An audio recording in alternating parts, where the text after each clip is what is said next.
Yo, what is going on, guys? It's Kyle here from SpeedBets, bringing you guys the official UFC 315 betting guide. I know the official picks video went up the same day as today. That's not planned. That's not ideal. I don't want to be doing that, dropping 2 videos in a day when I don't drop shit for the whole week. But you can see I got a bin behind me. I'm in the process of moving. I got finals coming. I'm getting my ass kicked right now, all right? But after this next week, we will be in the full swing. We're going to be back to 3 videos a week, maybe even a bonus 4th. We're going to do like some bonus MLB stuff perhaps. All the picks in the Discord are going to be going free to play after next week for about a month or so, drive up some traction, and then we're going to be back to it, man. But let's get right into it. Got 2 of my favorite moments from each of these guys' fights right here. Belal dunking Leon right in his bald spot. JDM turning Randy Brown into a chicken. But yeah, let's get started, man. UFC 315, here we go. Coming at you guys with the 5 locks. Before I even click this button to reveal the first lock, I have to remind you what we've been doing. 20 for 20 on the last 20 locks. 4 weeks in a row of 100% success on the locks. I dare you. I actually put this out in the Discord.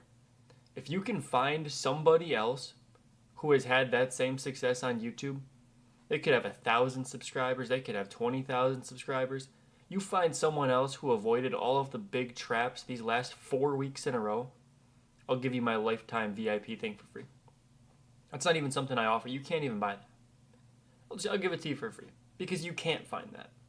There's not one single person out there on YouTube that has given 5 confident locks every single week and has gone 5 for 5 the last 5 weeks. They locked up Bo Nickel. Bo Nickel lost. I actually said in the last 5 locks video, I said, what do you want me to do? Lock up Bo Nickel? I'm absolutely not doing that. And then he lost. I said, what do you want me to do? Lock up Joanderson Brito? I can see Pat Sabatini's path to victory. Look at that, Pat Sabatini won. This is about more than just picking the biggest favorites on the card and praying. This is about looking through and figuring out what kind of method of victories are going to go into each pick. If I'm locking up a guy, I want to make sure he has more than one path to victory. That's why I locked up Alexander Volkanovski against Diego Lopez.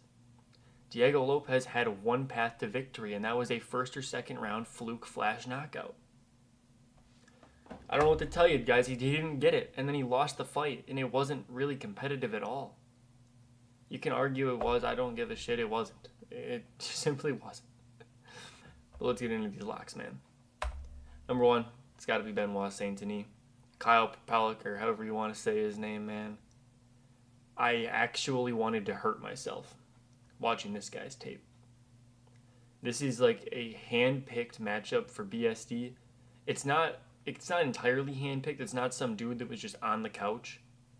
He was training. I think he was going to fight Michael Dufour. He was going to get fucking ran through. And now he's going to get ran through in the UFC banner. He got walked down by Austin Hubbard. That's all I should really have to say here. This is probably one of the biggest step down in competitions you can imagine for BSD. From Joel Alvarez to Kyle Propellic. BSD round 1, whatever he wants. I played the under 1.5. I'm waiting for the finish props to come out. I don't see a world where BSD doesn't win this fight. Number 2, Natalia Silva. Natalia Silva is a girl that I rate very highly. I think her skill set is elite. I think her kickboxing, her speed, her dynamicness, if that's what you want to call it, I just think she's really good. Incredibly fast on the spin kicks, the switch kicks to the head. Everything she does is super fast. She's going to force Alexa Grasso to grapple. Alexa Grasso's not that good of an offensive grappler. Yeah, I understand she took the back of Valentina and choked her out. You could say Natalia Silva spins the same way, but I think Natalia Silva's a better striker than Valentina. Yeah, I said it. Give me Natalia Silva by decision. I could see a 30-27. I think she's going to feast this fight. I think Alexa Grasso is going to be back to the prelims. Jasmine Jasudavicius. Now, full transparency, this is my least confident of the 5 locks. And when I was doing my breakdown, I was looking at the tape early in the week. I'm thinking Jasmine's a 100% going to be a lock. But I struggled to type her name when I was making this little thing here. I struggled to type it. I can see Jessica Andrade having success in the striking. The thing that ultimately made me sway towards Jasmine again is the size discrepancy. she's just way bigger than Andrade. Way bigger. Jasmine's one of the tallest girls in this division. She's up there. I think she's the same height as Manon Varro. I think that Jasmine is going to be able to do her sloppy striking well enough to push Andrade to the cage or to set up her takedowns. Now, I think the big cage benefits Andrade because she's not going to get taken down as easily, in theory. I think Jasmine is still going to work her way there. We've seen people have success in the big cage wrestling. It's not impossible, just a little bit harder. If there is going to be one to break the 5 locks, I do believe it would be Jasmine. If she just can't get the takedown, she gets chinned on the feet, she loses like a split decision or something, I can 100% see it. Don't get that twisted. I understand that's a possibility. But I'm forcing myself to pick 5. I was just going to go 4, but that's kind of lame.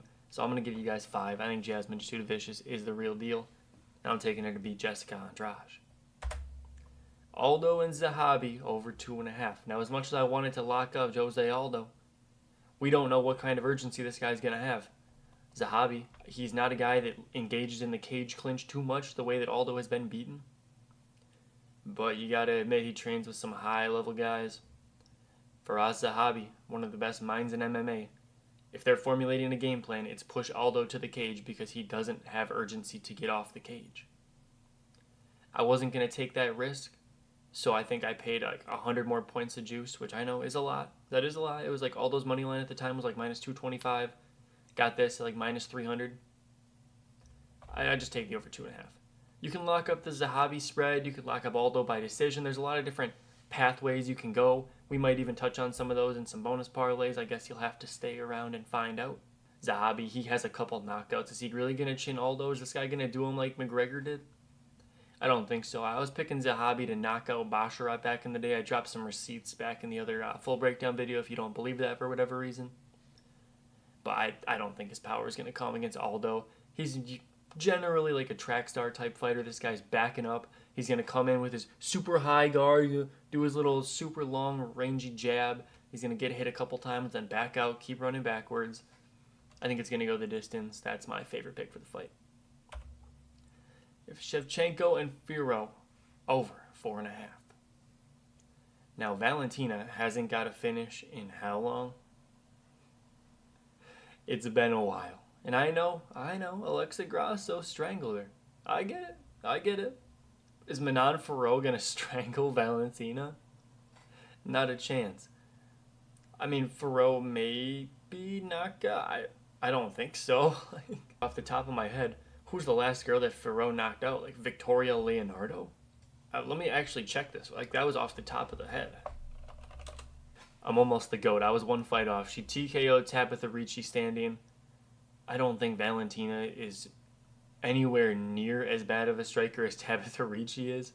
And the way I see it, if Farrow couldn't finish Blanchfield, who was like a full head shorter than her, running in, spamming hooks, and then failing takedowns, if she couldn't finish Blanchfield, she's not finishing Valentina. Valentina's not a girl who just curls up and goes away. The way I'm seeing it, Valentina's been finished twice in her career. Once was the fluke to Alexa Grasso, and then early in her career, like literally over a decade ago, she was TKO'd by Liz Carmouche, still a PFL fighter, still a decent fighter to this day. Didn't have the most success in the UFC, but I'll give Liz Carmouche her respect. She's a decent fighter. She was back in the day, too. So I think this fight's going all 5. I think it can be very competitive. I couldn't pick a side. In the official picks video, I lean Manon, but then I'm looking at the price tag. I'm seeing Shevchenko at some decent odds, and it's like, I'm looking at the sports book, Shevchenko by decisions plus 200. It's hard for me to not throw down on that, but I'm trying. I'm trying to not bet with my heart, because I want Valentina to win. I don't like Manon Farrow. Underdog pick'em opportunities. The underdogs have been crushing this year. We went through a little rut where I gave you guys like 2 shitty picks in a row. Sorry, the sun's like all up in my eyes right now. This is brutal. Gave you guys a couple bad bets on one card where I just did like 4 underdogs for some reason, lost 3 of them. I don't know what I was thinking. We're back to 2 underdogs a card. First one is Ji Young Lee. Now you might be thinking this guy's not an underdog anymore. Well, he was when I sent it out to the members. Ji Young Lee plus 110. I think he's just got Daniel Santos covered. The only thing that worries me, and it is a big worry, when Hyder Emil landed on this guy, I don't know if Ji Young Lee's like, I heard him, if he's thinking he's going to catch Hyder, if he's thinking. It looked like Ji Young Lee started blocking punches with his head intentionally. I don't genuinely know what was going on. I think that was not his best performance. Very clearly, obviously. I think Daniel Santos can't replicate that kind of pressure at 145 pounds on short notice. He's not going to have the same speed, the same tenacity that he usually does.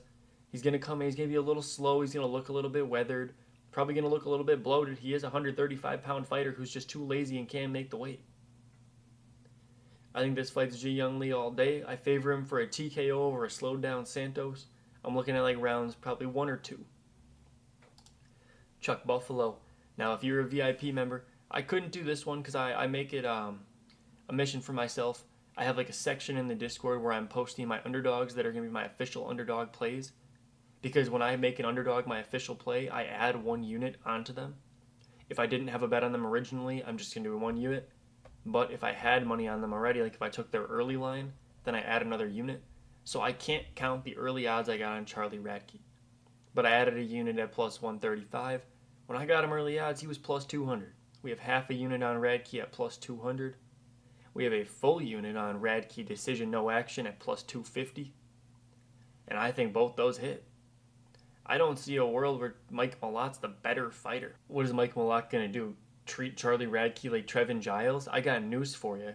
Charlie Radke is not going to stand there like a statue. Trevin Giles was trying to replicate Yoel Romero's performance against Adesanya. Genuinely, I don't know what this guy was trying to do. He didn't fight. Trevin Giles walked into the cage and didn't fight. Mike Malott looked scared to be hit. He looked scared to get tired. He looked scared to be there. Against Trevin Giles. You have to knock out Trevin Giles. Everyone's knocking out Trevin Giles. Come on.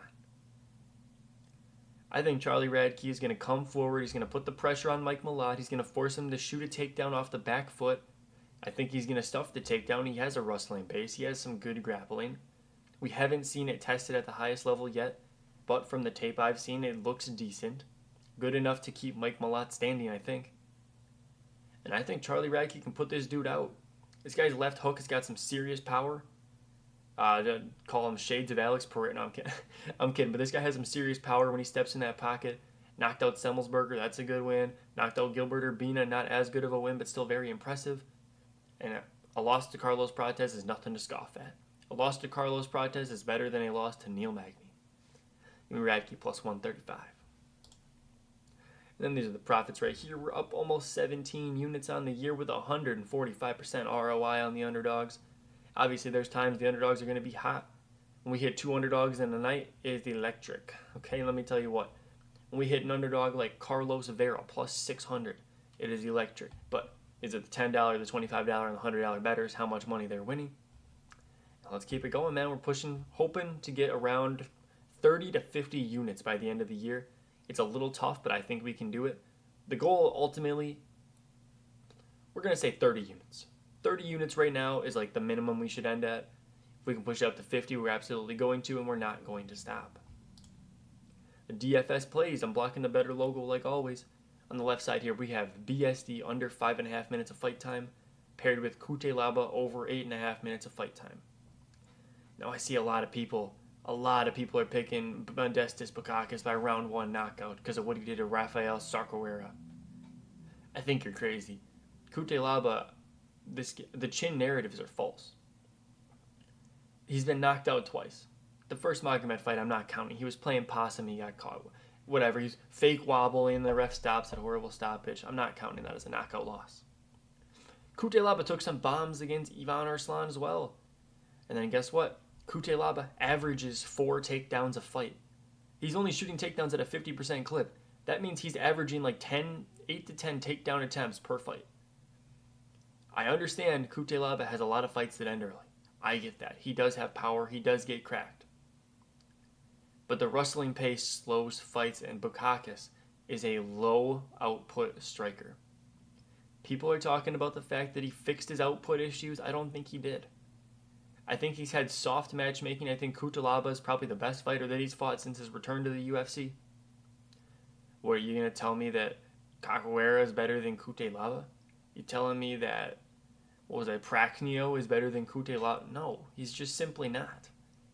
So I'm picking Cutelaba to win the fight. But even if Modestus wins, I think it goes longer. I think it touches that third round, even into the decision. Give me the over 8.5. It's like 9.5 on some other books. I like the better line, 8.5. BSD, like I said, he should not lose this fight. There is no world where BSD should lose this fight. He should win in impressive fashion. I'm calling first round submission, first round ground and pound, first round head, anything he wants in that first round. I think it's free. A lot of apps have this at like 4.5 minutes, 4.75. Better again has a softer line at 5.5. In the middle, Mike Malott lower than 48.55 fantasy points. Like I said, I'm picking Charlie Radke.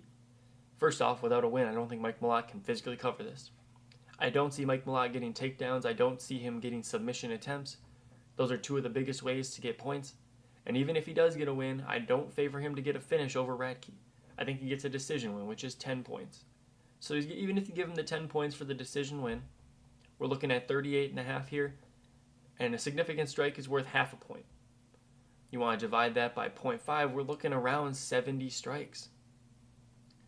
Do we really think he's getting 70 strikes? I personally don't. Significant strikes? No. I don't think Mike Malott can get 70 significant strikes against Radke. I think Radke finds his chin by then if they're standing for that long.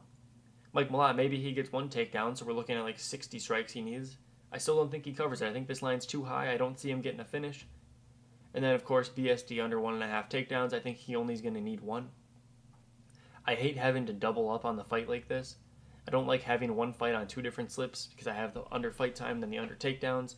Because if one misses, the other probably misses as well. But you gotta do what you gotta do. This week for DFS is rough. I do not like the slate. I do not recommend betting a lot this week.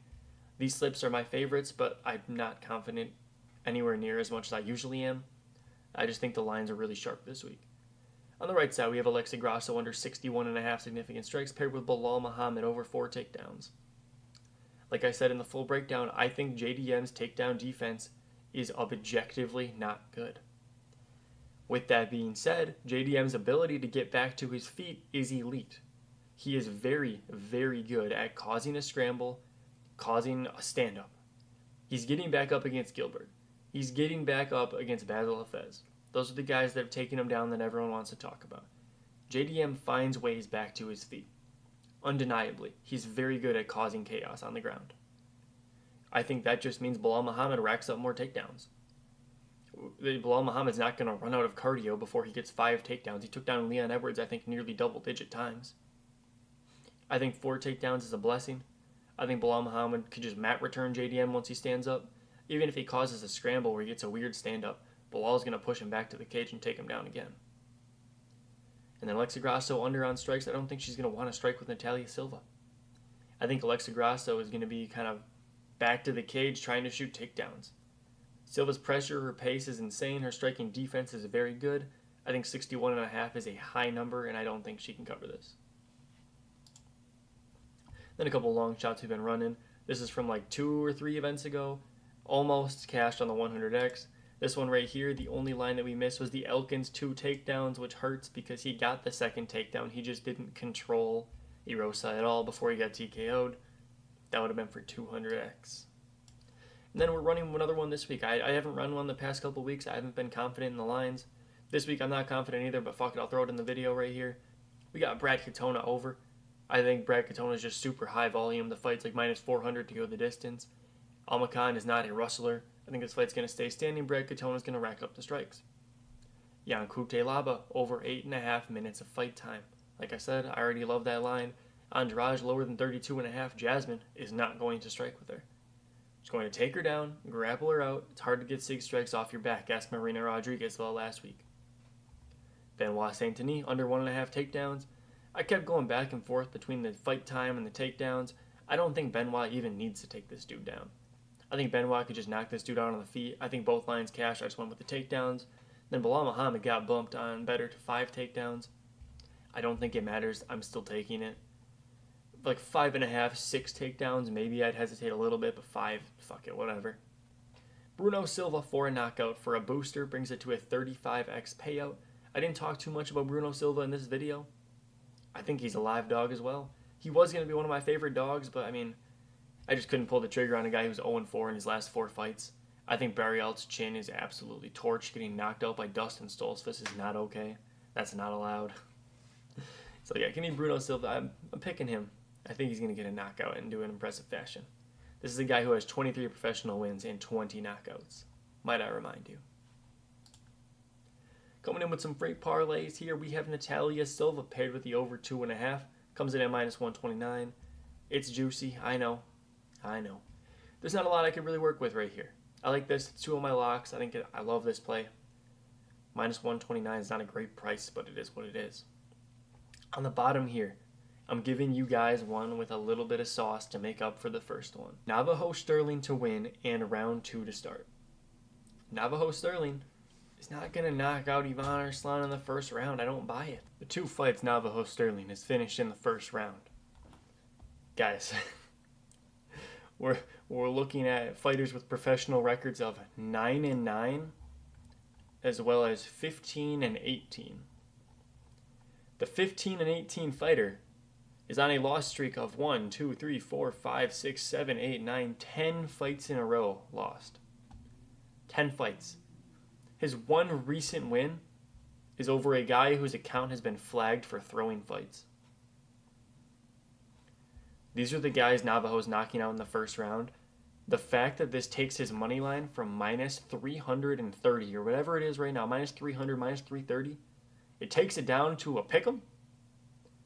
I'm all over it. What are we talking? He couldn't finish Tokos, whoever the fuck that guy is.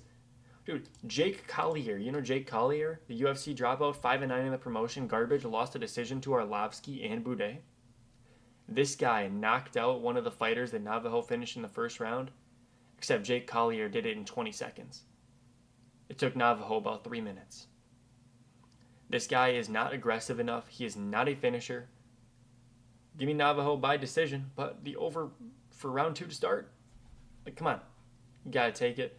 Now, I'm like I said in the breakdown, I'm not even that confident Navajo Sterling wins this fight. Straight up, I don't rate him that highly. He can force me to walk it back. He can force me to respect him by knocking him out in the first round. I understand that. I just don't think that's likely. And yeah. And then for the last leg here, we have the Daniel Santos and the Ji Young Lee fight to end in knockout at +100. This one just, let's dive into the chaos. Both guys pressure forward, swing for the fences. They step in the pocket, start trading. I think this is a guarantee. This is more favored than the fight to go the distance, and for good reason. This parlay comes out to +267. I'm hopeful that this one makes up for the top parlay being a little juice heavy. This one I took all the juice out of it for you.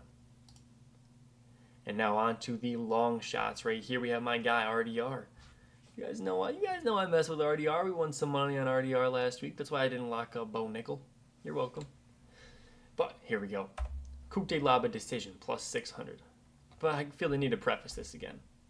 Guys, I'm not like tracking these. I'm not going to be heartbroken if they all miss. My minimum for this is +300. If it's not +300, it's not even considered. Okay. Kute Laba decision +600. Maybe he wears on Bukakis, gets the rustling going. He drops the 3rd round, but he wins the first 2. We got the +600 tag behind it. Charlie Radke KO. I got this earlier in the week at +500. It dropped to +350. The people are on it, but right now it is still +350.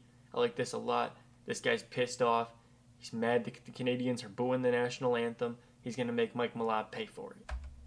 Bruno Silva, round 1 KO. We talked about it a little bit on the better slip. I mean, what do I need to say? This guy's a knockout machine. Barrialt's chin is dust.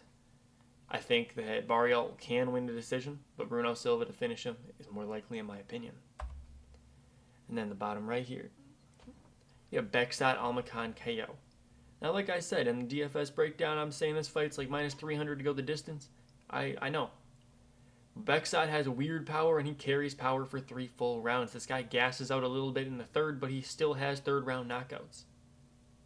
He still finishes fights in the 3rd round. He carries power for all 3. Brett Katona has a great chin. This guy is durable. He comes forward. He does what he does.